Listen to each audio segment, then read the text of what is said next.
Welcome back, Troglodytes, to another episode of Trogly's Guitars. Today, we've got a white custom. We're back to our normal stuff.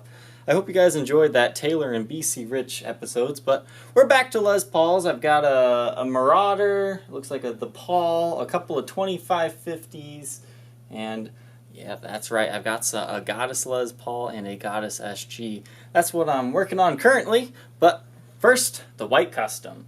This one is from 2007. It's in pretty good shape. I've got one playability thing I'm going to note, but other than that, it's just very light playwear. So without any further ado, let's get into it. The face of the headstock here, you have your typical light string change wear as I shine the light over it here.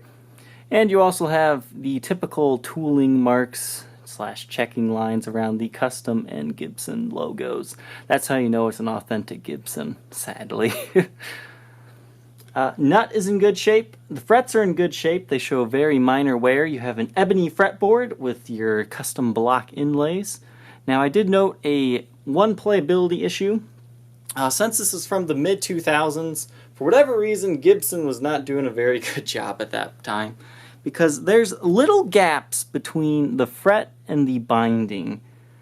And you especially note it on the higher strings, because this little string can get pinched in there if you bend it far enough. Now, in my playing, this didn't affect me.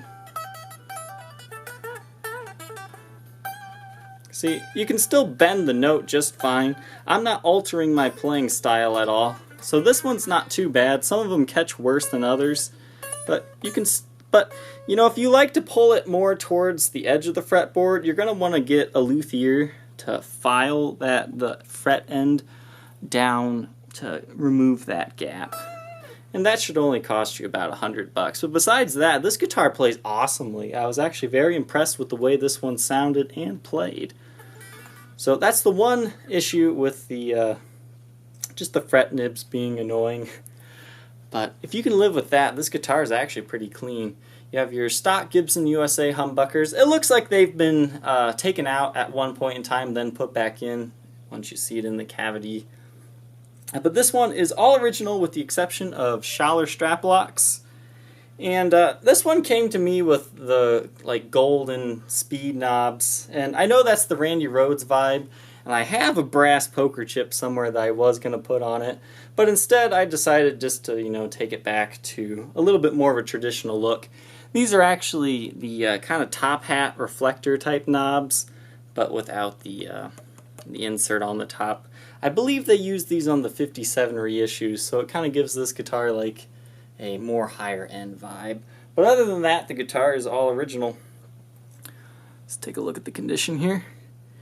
Just very light play wear. I mean, you've got a few light nicks and dings that hopefully will kind of show up as we're running the light over the guitar for you. But nothing really too major to point out. I mean, you got some wear in this area here, but once again, nothing too bad here. The back of the headstock, we do have a cosmetic flaw. I'm not sure what caused this. The original owner said it came from the case, but the case doesn't touch that part of the guitar. So I don't know, it just looks like somebody kissed the guitar with lipstick and it stayed there. I don't know what caused it. Your serial number is CS71873. No breaks, cracks, or repairs to report. And this neck is, I would suggest that it's kind of a 50s style. I mean, it's not huge. It's kind of like that in between like 50s and 60s, like a larger 60s. But I'm definitely going to probably describe it more closer to a 50s style. Now you do have a small finish check line. We'll see if we can get it to show up here. See, it kind of runs right there. White finishes are very prone to finish checking by the nut. It's not a break, crack, or repair or anything. You also have the typical line running along the neck where the binding meets the neck, as I showed in a previous episode. But you got that on both sides. If you're going to buy a white custom, you're going to find that on every single one. Something about the white finish really shows that off. The back of the guitar is pretty clean. It does have some buckle rash in this area right here. We'll shine the light on it. It didn't really show up in the photos very well due to focusing issues, but it is there. But overall, it's not too bad. It's not breaking the finish or anything. You can see there's a little bit of finish checking where the neck joined the body. Once again, not a crack or repair or anything that will ever cause you any trouble. But overall, the guitar is pretty clean. So if you're looking for that white custom, I mean, this one really hasn't aged too much. You can see some more of that checking along the binding here, along the top. But that's going to happen on all white customs. But yeah, this is a very nice custom. So if you're kind of looking for one that hasn't aged too much yet, but is still a great player, this is definitely a very viable option. One small thing I missed here is there is a little tiny bit of hanger stand rash. I mean, it's just slightly discolored where it hit the stand. It's not really showing up too well, but it is there. Quick look under black light reveals nothing has been touched up or anything like that. It's a fairly new guitar, so similar to that wine red custom earlier this week, there's not a lot to show, as you can see.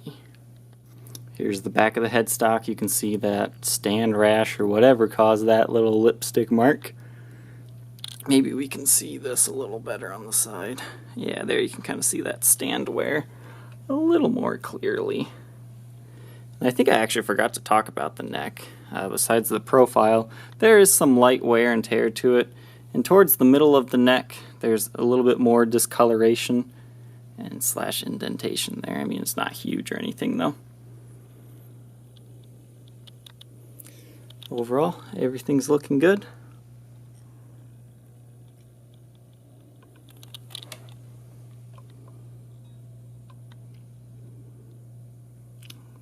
Nothing bad to report. Looks like you got a little bit of clear coat wear though. And once again, that is just the line where the binding meets the body that kind of checked. The weight is 10 pounds, 8.7 ounces, which I'm actually pretty surprised about because it feels pretty light for that kind of a weight. Something I kind of missed earlier is there is some tarnishing to the gold hardware on the bridge from where your hand rests. There's also some tarnishing to the pickguard bracket. This one also comes with its original Gibson custom case. These are very nice cases, very nice plush interior, and this one's got, you know, quite a bit of storage and gigging wear, but overall not too bad. All your latches function. You've got 2, 4, and I believe a 5th one on the back here. And the inside is a nice dark burgundy material. And very nicely padded. I mean, they're nice cases. Not too much wear and tear on the inside though. Inside the compartment, you do have the final pack checklist here that is assigned to this guitar. But there is no COA or anything like that. I believe back in this era they were still those stupid pieces of paper that everybody loses. But you do have the Schaller strap counterparts for the strap lock, so that's a plus. And the owner's manual. Demoing through a Marshall JMP 1C 1-watt tube amplifier.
If you think you might want to be the next owner of this gorgeous Gibson Les Paul Custom in the very desirable white finish, feel free to contact me on my Facebook page, facebook.com/Troglys, Troglys, or check out the Reverb or eBay listings. Alright, Troglodytes, don't forget to like, comment, and subscribe, and we'll catch you next time. Bye.